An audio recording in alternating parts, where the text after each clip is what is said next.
Black hole ने क्या किया, इन जो 3 सेकंड हैं इसको यहाँ से खींच दिया, स्पेस टाइम को खींच दिया। स्पेस और टाइम की एक्चुअल यूनिट पता करनी है, क्योंकि वो बायोंसी ऑफ एटमॉस्फेयर नहीं, बायोंसी ऑफ स्पेस टाइम है। कभी तुमने फील किया है कि ग्रेविटी क्या होती है, या स्पेस टाइम क्या है, लाइट की स्पीड एक जैसी क्यों है, ये उससे तेज कोई क्यों नहीं जा पाता? देखो, अगर तुम्हें लगता है कि लाइट से तेज जा सकते हैं तो मैं तुम्हें गलत नहीं मानूंगा, तुम सही डायरेक्शन में जा रहे हो, बट लाइट से कोई तेज जाता नहीं है, ना जा सकता है, ये एक मिथ है। तुम्हें कभी फील नहीं आया, मतलब जब मैं सेकंड थर्ड क्लास में था, जब मैं बैट बॉल खेल रहा था, तो मैं चाह रहा था कि वो बॉल बार बार दीवार से टकराए, एक बार, दो बार, तीन बार, 100 बार, क्यों नहीं टकरा रही? फिर मुझे फील आया कि क्यों नहीं हो रहा है, क्यों नहीं हो रहा है। एक दिन मैं सीढ़ियों से जंप कर रहा था, 2 3 4 सीढ़ी से, तो 5वीं सीढ़ी से जंप कर रहा था। भाई ने बोला कि मत कर, चोट लग जाएगी। पर क्यों लगेगी? लगी मुझे चोट। फील आया कि यही चीज़ तो है जिसने मुझे चोट पहुंचाई, वही तो है जो बॉल को भी नहीं रोक रही, वो रोक रही थी, टकराने से रोक रही थी। वो क्या, यही तो है वो। कुछ टाइम बाद डर के मारे चरपाई के नीचे गया था। वहाँ पता चला कि जहाँ पे मैं नहीं हूँ वहाँ पे वो चरपाई कर्व नहीं है, बाकी सबकी कर्व है।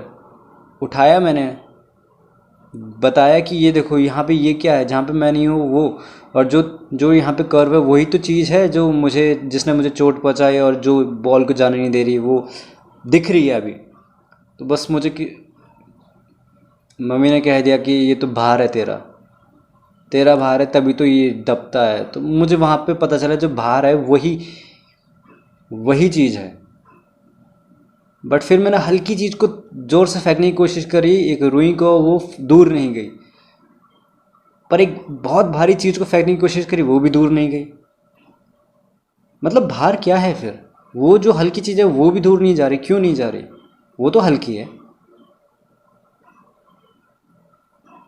क्यों होता है ऐसा? जो जो बच्चे फील कर रहे हैं कि लाइट से तेज भी कोई जा सकता है, कोई बात नहीं, वो सही डायरेक्शन में जा रहे हैं। बट जब मैंने दौड़ने की कोशिश करी थी बहुत तेज़, बहुत तेज़, बहुत तेज़, तो फील हुआ कि मैं और लाइटर फील कर रहा हूँ। और तेज़ जाने के लिए मुझे और फोर्स लगाना पड़ेगा, और मैं लाइटर फील कर रहा हूँ, तो मतलब वो लग ही नहीं पाएगा फोर्स। इस धरती की वजह से वो फोर्स लग नहीं पाएगा। पर जब धरती से दूर चला जाऊंगा अगर मैं, तो वहाँ पे मुझे मास मिलेगा ही नहीं, तो मैं और तेज़ तो जा ही नहीं सकता। मतलब जहाँ पे एनर्जी यूज़ हो पाएगी तो वो इसकी वजह से। तो एक्चुअल में कोई चीज़ अगर तेज़ जा रही है, वो अपनी ही स्पीड पे जा रही है, वो नॉर्मल ही स्पीड चल रही है, मतलब हम एक्चुअल में सारे के सारे लाइट की स्पीड से जा रहे हैं। और जब भी हम किसी स्पीड में जाने की कोशिश करते हैं, एक्चुअली हम वो कम होने की कोशिश करते हैं, कम हो रहे होते हैं, हमें लगता है कि हम तेज़ जा रहे हैं, बट जितना हम तेज़ जाते हैं उतना हम लाइट की स्पीड से और नीचे जा रहे होते हैं। हम हर कोई लाइट की स्पीड से तेज़ जा रहा है। लाइट लाइट की स्पीड से ही जाती है, और जब हम वो कम होने की कोशिश करती है, हमें लगता है वो स्लो है, बट वो बहुत ट्रैवल उतना ही कर रही होती है। और जहाँ तक कि ये 1D 2D 3D की बात है, वो भी एक मिथ लगती है मुझे। क्योंकि क्योंकि जो ये पेपर है मेरे पास, ये 2D है, इसकी ब्रेथ है और एक लेंथ है, इसकी हाइट नहीं है, तो मतलब ये 3D नहीं है, ये 2D है, 2D पेपर, 2D ड्राइंग्स होती हैं। बट अगर मैं इसको ज़ूम करूँ यहाँ पर, तो इसकी भी हाइट बन जाएगी आधा मिलीमीटर। तो मतलब जितना जूम करो उतनी उतनी 3D में इमेज आ जाएगी। तो 4D क्या है? मेरे हिसाब से 4D है स्पेस टाइम, और 1D कुछ नहीं है। मुझे लगता है ये बस वहम है, क्योंकि 1D का मतलब है ये जो मेरे पास पेपर है, ये लेंथ ब्रेथ, जब लेंथ और ब्रेथ कंट्रैक्ट हो जाएगी, पॉइंट बन जाएगा, तो वो एक 1D कहलाएगा। बट 1D में सिर्फ एक पॉइंट होगा, पर जब एक पॉइंट होता है तो उसकी लेंथ ब्रेथ होती है, एक पॉइंट की लेंथ ब्रेथ होती है। मतलब अगर मैंने पॉइंट है, एक पॉइंट है, तो उसको अगर जूम करो तो उसकी लेंथ ब्रेथ बन जाएगी। जैसे कि एटम होता है, वो दिखता भी नहीं है, इतना छोटा है, बट उसकी भी लेंथ ब्रेथ है। तो उससे छोटा क्या करेंगे हम?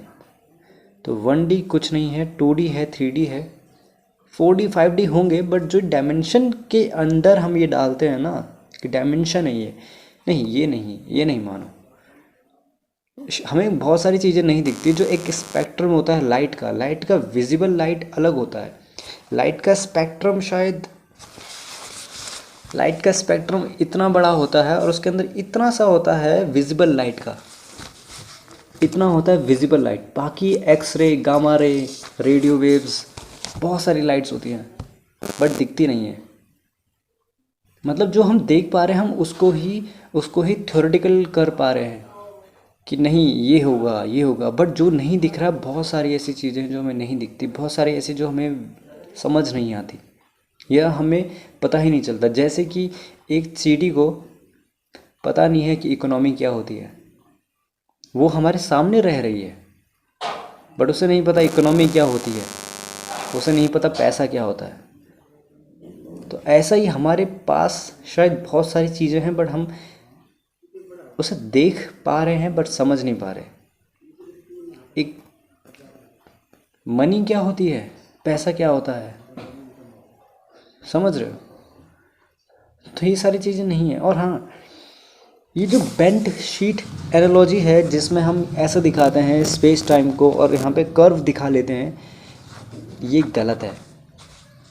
स्पेस टाइम एक्चुअल में एक क्यूब टाइप का है स्पेस, और टाइम क्यों बोल रहा हूँ मैं बता दूंगा। पर ये जो स्पेस है जहाँ पे हमारी अर्थ रखी है मैंने, वो बेंड नहीं कर रही है, वो स्क्वीज कर रही है स्पेस और टाइम को अपने अंदर कॉन्ट्रैक्ट कर रही है। जैसे एग्जांपल मैं लेना चाहूँगा, जैसे कि ये डब्बा है, इसमें पानी भरा हुआ है और इस पानी में मैंने एक बैलून फुलाया, तो जो बैलून फुलाया मैंने उसकी वजह से पानी ऐसे बाहर गया, बैलून के चारों तरफ से ऐसे जा रहा है। ठीक, इसको इमेजिन करो इसका उल्टा, ये स्पेस भरा हुआ है, यहाँ पे मैंने मास रखा, तो मास की वजह से जो स्पेस टाइम है वो ऐसे नहीं जा रहा, वो कॉन्ट्रैक्ट हो रहा है। अगर मैं यहाँ पे एक स्क्वायर लेता हूँ, यहाँ पे स्क्वायर का एक रेक्टेंगल, तो इसका जो एंगल है वो यहाँ से देखने पे ऐसा है और अंदर से देखने में ऐसा। बट इमेजिन करो तुम एक सर्कल के अंदर हो, बट एक सर्कल के अंदर हो और वो बिल्कुल देखने पे तुम्हें सिर्फ सर्कल लग रहा है, ये अनइमेजिनरी है। मतलब तुम अगर एक स्क्वायर के अंदर हो, तुम कोने पे देख रहे हो तो तुम्हें दिख रहा है कि वो कोना है, ठीक, बट तुम फील करो जो एक कर्व है, जैसे स्पेस टाइम ये रहा, अगर धरती ये रहा तो ये यहाँ पे कर्व हो जाता है। तो फील करो तुम यहाँ पर हो पर चारों तरफ से ऐसा कर्व है, हर जगह से एक ऐसा कर्व है। तो एक्चुअली एक्सप्लोड टाइप का नहीं हो रहा है, इन्फ्लोजन टाइप का हो रहा है, स्क्वीज हो रहा है। तो यहाँ पे क्या होता है, डेंसिटी बढ़ रही है स्पेस टाइम की। स्पेस टाइम के साथ क्यों ले रहा हूँ, जैसे कि क्या तुम्हें पता है, जैसे कि ये जो स्पेस है, मान लो लाइट को या किसी भी चीज़ को यहाँ से एक स्क्वायर करने में 1 सेकंड लगता है, लाइट को 1 सेकंड लगता है, यहाँ से 1 सेकंड, फिर 2, फिर 3 सेकंड। मान लो ये जहाँ पर लाइट है, अब यहाँ पे इस धरती ने इस मास की वजह से जो ये 2 स्क्वायर है वो 1 बन गए। तो जो 2 स्क्वायर हैं वो स्क्वीज होके 1 बन गए, मतलब स्क्वीज हो गए, 2 जगह की 1 हो गई। तो मतलब लाइट को जो यहाँ पे 1 स्क्वायर और ये 2 स्क्वायर, यहाँ पे लाइट को 1 सेकंड 2 सेकंड लग रहा था, पर यहीं पे स्क्वीज हो गया और यहाँ पे जो 4 थे वो 2 बन गए। ये 4, ये 2 था, ये 1 बन गया, ये जो 2 था वो 1 बन गया। अब लाइट को यहाँ से यहाँ जाने में कितना लगेगा, 2 सेकंड ही, क्योंकि एक्चुअल में 4 डब्बे थे, 4 सेकंड के डब्बे थे लाइट को क्रॉस करने, 1 2 3 4, बट स्क्वीज हो गया मास की वजह से, तो उसको टाइम उतना ही लग रहा है बट वो स्लो हो गया, लाइट स्लो हो गई स्पेस टाइम की वजह से। स्पेस टाइम एक जैसा, सेकंड देखो, सेकंड एक ही था बट वो स्क्वीज हो गए। लाइट धीरे होती है पर वो अपनी रफ्तार धीरे नहीं करती है। लाइट एक बिल्कुल पार्टिकल और मैग्नेटिक फील्ड की तरह काम करती है। वो एक, जब तक वो हवा में है, जब तक वो बाहर अंतरिक्ष में कहीं पर भी हो, जब तक वो किसी से टकराती नहीं है, वो फील नहीं करती। वो लाइट एक अनोखी पार्टिकल, तुम जितना सोच सको सोचो इसके बारे में, मैं इमेजिन नहीं करा सकता। तो यहाँ पर ये जो स्क्वीज़ की बात करें, मान लो यहाँ पे एक बहुत बड़ा मास है, खतरनाक मास है, जो इस चीज़ को, जो इस स्क्वायर को, यहाँ तो मैंने सिर्फ 4 सेकंड स्क्वीज़ किए थे, 4 डब्बे स्क्वीज़ किए थे यहाँ पे, बट मान लो जो हज़ारों लाखों एक सेकंड में स्क्वीज़ हो रहे हैं। तो यहाँ पे जो लाइट है वो जब तक इन इन डब्बों को पार करती है ये स्क्वीज़ हो जाते हैं, जब इन डब्बों को पार करती है तो ये स्क्वीज़ होते हैं, मतलब लाइट यहाँ से यहाँ जा ही नहीं पा रही।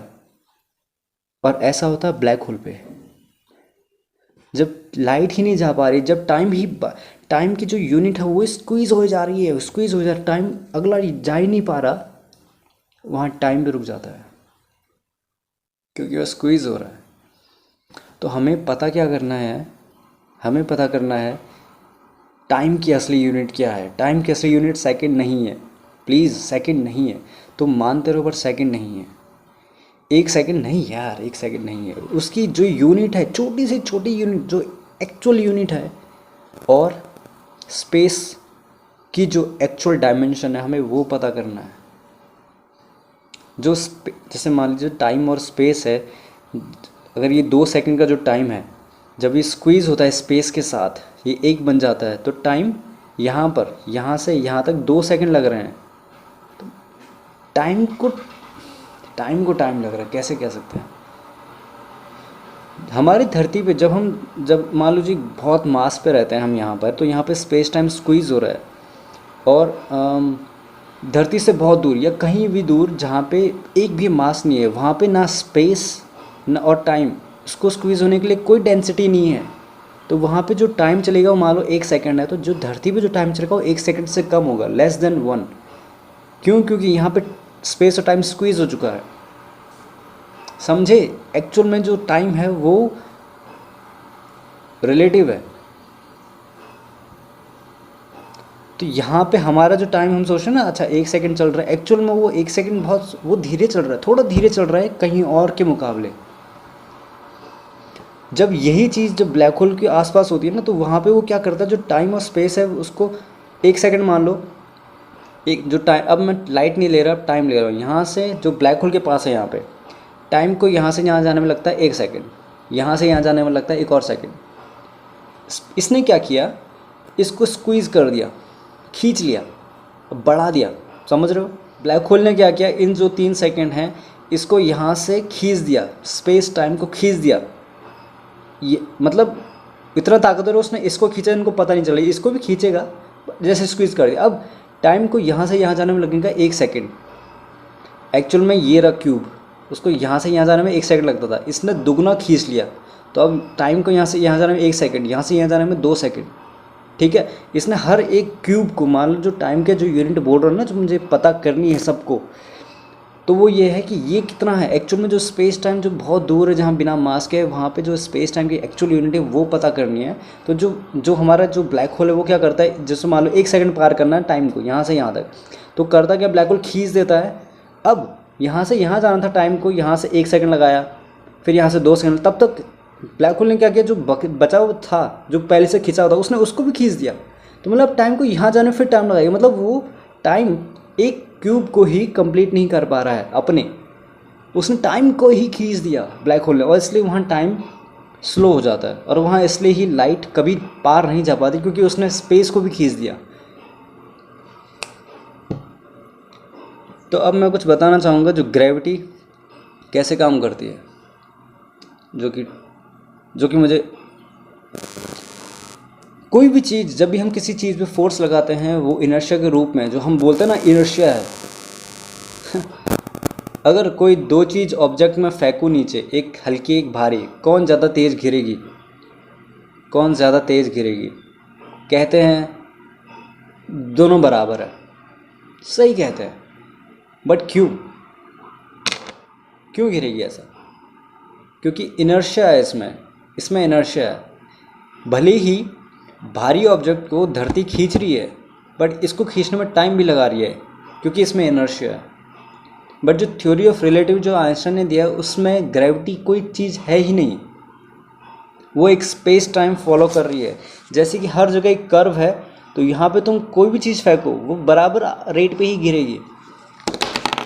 एक्चुअल में ग्रेविटी नहीं है, वो एक फॉलो कर रही है पाथ। तो भले ही भारी चीज़ हो हल्की चीज़ हो, भारी चीज़ को तेज़ घिरना चाहिए और हल्की चीज़ को धीरे, बट घिरती दोनों एक साथ हैं, क्योंकि हमें लगता है कि हर चीज़ एक इक्वल एंड अपोजिट नहीं ना, एक साथ घिरनी चाहिए, बट घिरती नहीं है।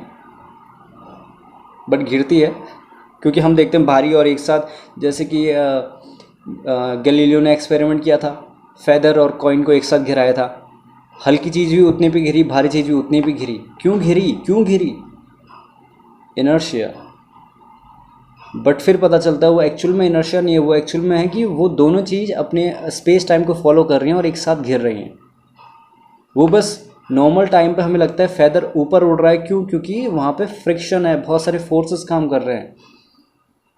खैर ये बातें नहीं। तो बात ये है कि जहाँ पे, अरे हाँ, तुमने बायोन्सी पता है, जब जब एक समुद्र में अगर तुम कोई चीज़ फेंकते हो या जो ऊपर उठ रही है, तो क्यों उठती है, तेज़ी से क्यों उठती है? क्योंकि मान लो ये बहुत डेंस है, पानी भरा हुआ है, तो जो नीचे का पानी है वहाँ पे ज़्यादा पानी का फोर्स है। क्यों? क्योंकि वहाँ ज़्यादा पानी दब रहा है ऊपर की वजह से, मानते हो? तो यहाँ पर ज़्यादा पानी है तो ये इस पर फोर्स लगा रहा है। यहाँ पे कम फोर्स है क्योंकि इससे ऊपर ज़्यादा कम पानी है, इस यहाँ पे ज़्यादा पानी है, तो यहाँ पे ज़्यादा फोर्स लग रहा है, थोड़ी ऊपर गया, यहाँ पे और फोर्स लगा, ऊपर गया, तो इसलिए चीज़ें ऐसे जाती है समुद्र के अंदर ऊपर। बायोन्सी, यहाँ ज़्यादा डेंसिटी है। तो जो मैंने एग्जांपल लिया है कि जो बॉक्स है उसके अंदर जो बैलून फुलाया था, तो जो डेंस है ना, जो हमारे, जब मैंने जो फिर एग्जांपल लिया था, जो अर्थ है हमारी, उसके चारों जो स्क्वीज हो चुका है जो स्पेस टाइम, वो भी डेंसिटी बना रही है। वो बायोन्सी ऑफ एटमॉस्फेयर नहीं, बायोन्सी ऑफ स्पेस टाइम है। एक एक नई theory, buoyancy of space time. तो वहाँ पे उसने इतना स्क्वीज़ कर दिया है कि जो चीज़ नॉर्मली, जो चीज़ हम एक फोर्स लगाते हैं वो 10 किलोमीटर पे लगाए तो उतनी ही रफ्तार पे जानी चाहिए, या वो रुक जानी चाहिए किसी और फोर्स की वजह से। बट ग्रेविटी में कितना खतरनाक है कोई पता नहीं कर पाया। मतलब बिना फोर्स के वो 9.8, फिर अगले सेकंड 9.8, मतलब मीटर पर सेकंड की रफ्तार से तेज तेज तेज तेज जा रही है। पर ऐसा क्यों? जब तुम्हें कभी सवाल नहीं आया कि कोई भी चीज़ जब तुम फेंक रहे हो या कहीं भी है, तुम्हें पता है इनर्शिया पता है, तुम्हें मोमेंटम पता है, वो रुक जाता है या तो वैसे ही रहता है, तो वो ग्रेविटी तेज क्यों कर रही है उस चीज़ को? कैसे हो सकता है कोई चीज़ उस चीज़ को खींच रहा है बिना दिखे? समझ रहे हो? 2D 3D 4D कुछ नहीं, ये वो चीज़ें हैं जो हमें दिख नहीं पा रही, समझ नहीं पा रहे। वही चीटी की तरफ से कि उसे क्या पता कि पैसा क्या होता है। तो एक्चुअल में जो ये स्पेस टाइम का स्क्वीज़ है, बायोन्सी बना दी है इसने। तो यहाँ पे जब हम कोई चीज़ रखते हैं या होती है, तो वो जितनी डेंस में जाती है वो उतना तेज जाती है।